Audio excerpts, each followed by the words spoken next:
അപ്പൊ ചന്ദനം നമുക്ക് വളർത്താനുള്ള ലൈസൻസ് ഉണ്ട്. ചന്ദനത്തിന്റെ പേരിൽ നമുക്ക് ചന്ദനം കുറച്ച് വർഷങ്ങൾക്ക് മുമ്പ് വരെ നമുക്കിത് നടാനും വളർത്താനും മുറിക്കാനും എന്നുള്ള അവകാശവാധികാരം ഉണ്ടായിരുന്നില്ല. ഇപ്പൊ ഗവൺമെന്റ് ഇതിന്റെ ഒരു ഇന്റർനാഷണൽ ഡിമാൻഡും ഇന്ത്യയിൽ വളരെ ഷോർട്ടാണ്, ഒരുപാട് ആവശ്യങ്ങളുണ്ട്, പക്ഷെ പ്രൊഡക്ഷൻ വളരെ കുറവാണ്.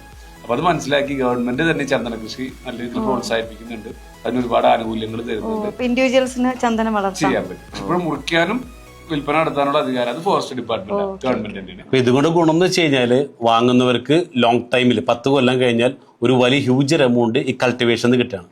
അതോടൊപ്പം തന്നെ റെന്റിൽ നിന്ന് നല്ലൊരു എമൗണ്ട് ഇപ്പൊ ഇൻസ്റ്റന്റ് ആയിട്ട് കിട്ടുകയും ചെയ്യും.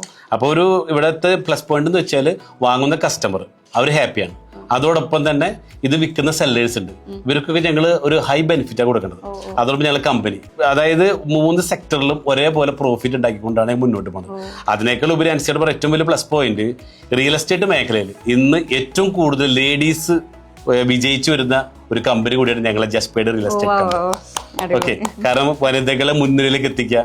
അപ്പൊ കഴിഞ്ഞ പ്രാവശ്യം കേരള ഗവൺമെന്റ് 5 അവാർഡ് ഞങ്ങൾക്ക് ലേഡീസിനായിരുന്നു. അതിലും വലിയ ഹൈലൈറ്റ് വരുന്ന ഓണത്തിന് 4-ാം തീയതി ഞങ്ങളുടെ കമ്പനിയിൽ നിന്ന് 5 ലേഡീസ് പ്രീമിയം കാർ വിൻ ചെയ്യാണ്. അതായത് ഒരു ഓഡി Q7, ഒരു ഓഡി A6, ഒരു 2 BMW, പിന്നെ ഒരു B6, അങ്ങനെ 5 പ്രീമിയം വണ്ടികൾ വാങ്ങിക്കുമ്പോൾ വിൻ ചെയ്തതും ഈ പറഞ്ഞ റിയൽ എസ്റ്റേറ്റിലൂടെ വനിതകളാണ്. വിമൻ എംപവർമെന്റും കൂടെ നടക്കുന്നുണ്ട്.